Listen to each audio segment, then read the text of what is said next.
ko ni ala ye mɔgɔ min garijɛgɛ den na ko karamɔgɔ dɔw b'a fɔ n'i b'a fɛ ka tɔgɔ dɔ a tilo kɔnɔ i ka salli wele kinin tilo la i k'a jɔ numan tilo la bon min ye ka salli wele kinin tilo k'a jɔ numan tilo la hadisa si ma saha a hadisa si ma saha Sheikh Albani min ye ewa salli weleli kinin tilo la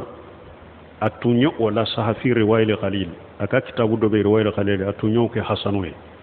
mais min ye ka salli jɔ numan tilo la a tun y'o hadisa deif mais kɔfɛ a ye taraju'u kɛ a tun ye salli wele hadisa min yɛrɛ kɛnɛya a bɔra la a ko deifu de don a ka bɔli sababu a ka sagili sababu fana a y'a fɔ a ko min ye ale mina Ibn Qayyim de tun ye kuma in don a ka kitabu kɔnɔ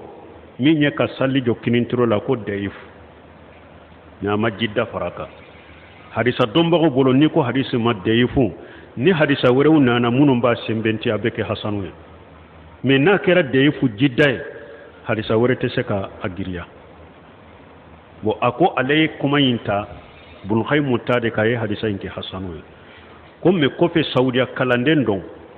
min ye irisala dɔ dira tun bɛ a ka magisteri ɲinini la a ye irisala dɔ dila ka hadisa in turugu bɛɛ naati a ko a bɛɛ ma deifu jidda a ko tuma min ale o ye